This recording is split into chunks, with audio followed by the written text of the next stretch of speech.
আমাদের দেশে অনেক দিন ধরে পরীক্ষা নিরীক্ষার পর এখন আমরা সফলতা পেয়েছি। এটা নিয়ে অনেকে কাজ করছে। অনেকে কাজ করলেও তারাই প্রথম সফলতার মুখ দেখলেন। লাস্টে একটা জিনিস দেখিয়ে দিচ্ছি, সেটা হচ্ছে দেখতে পাচ্ছেন আপেলটা আমরা এনেছি প্রদর্শনী হিসাবে। যেহেতু আমাদের দেশে যে আপেলগুলো ফল হয় সেগুলো হচ্ছে মার্চ এপ্রিল মাসে পেকে যায়, তাই জুন জুলাই মাসে যেহেতু আমাদের মেলাটা হয় এজন্য আমরা বাইরে থেকে প্রদর্শনী হিসেবে এটা এনেছি। এটা হচ্ছে কফি বিন, যেটার এই যে বিনটা ম্যাচুর হয়ে গেলে এটা দিয়ে কিন্তু কফি বানানো হয়। হ্যাঁ, আর এটা খুব সহজ বানানো, যে কেউ এটা বাড়িতে রোপণ করলে কিন্তু সহজেই কফি বানিয়ে খেতে পারবে বাসাতে। এর পাশাপাশি আমাদের কাছে আছে আসল এলাচ গাছ। এই এলাচ গাছের এই গাছটিতে ফুল এসেছিল, ফুলগুলি ঝরে গেছে অতিবৃষ্টিতে, কিন্তু আমাদের কাছে একদম এই যে এটা পরীক্ষিত। গত 3 বছর ধরে আমরা এলাচ গাছ সেলই করিনি এই পরীক্ষার নিরীক্ষার কারণে। আর এবছর আরেকটি এলাচে গোড়ায় দেখতে পাচ্ছি এই যে ফল ধরেছে। হ্যাঁ, এইটাও কিন্তু খুব ইউনিক, মানে মশলা গাছ। এই এলাচ গাছ আমাদের দেশে অনেক দিন ধরে পরীক্ষা নিরীক্ষার পর এখন আমরা সফলতা পেয়েছি। এটা নিয়ে অনেকে কাজ করছে। এলাচের মশলা জাতীয় মধ্যে যেহেতু সবচেয়ে বেশি ইম্পোর্ট হয় আমাদের দেশে, হাজার হাজার কোটি টাকার মশলা ইম্পোর্ট হয়।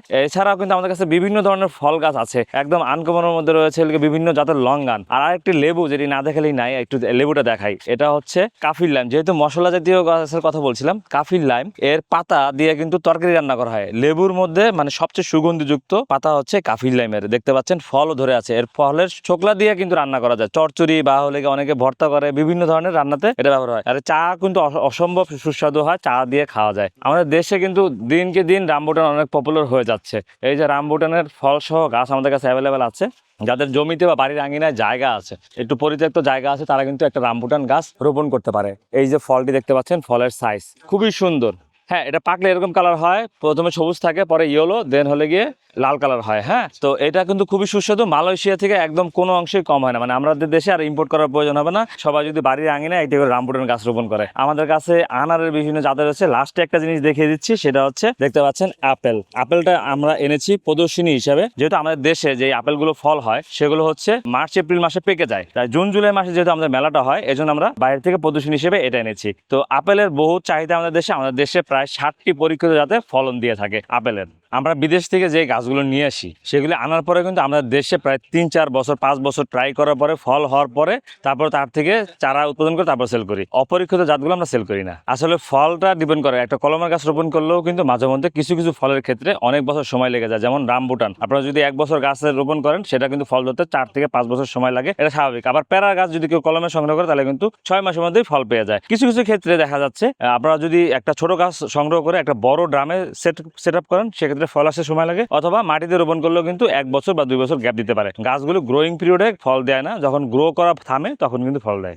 রেয়ারগুলো আইটেমগুলো আপনারা হলো 400 টাকা থেকে শুরু করে দেখা যাচ্ছে 2500, 3000, 10,000 টাকাও কিছু কিছু আইটেমগুলো হয়ে থাকে। এই বছর মেলায় আমরা সবচেয়ে বিক্রি করেছি ভিয়েতনামি নারকেল ফুল সহ, দেন হচ্ছে অ্যাভোকাডো ফল সহ, আপেল ফল সহ, এগুলো দামি বিক্রি হয়। এগুলো নারকেলটা বিক্রি হয়েছে আনুমানিক 1 লাখ টাকার আশেপাশে, এবং অ্যাভোকাডো 70-80 হাজার টাকার আশেপাশে, আপেলগুলো 40-50 হাজার টাকার মধ্যে সেল হয়ে যায়। কিছু কিছু জায়গায় কাস্টমার প্রতিনিধিত হয়, বিশেষ করে দেখা যাচ্ছে ফল গাছগুলো কেনার ক্ষেত্রে কাস্টমার তো আসলে না কোনটা কি জাত, এক জাত বলে আরেক জাত সেল হয়, এটা স্বাভাবিক। আর দ্বিতীয়টা হচ্ছে মশলা গাছগুলো, কারণ অপরিকৃত মশলা জাতগুলো সেল হয়।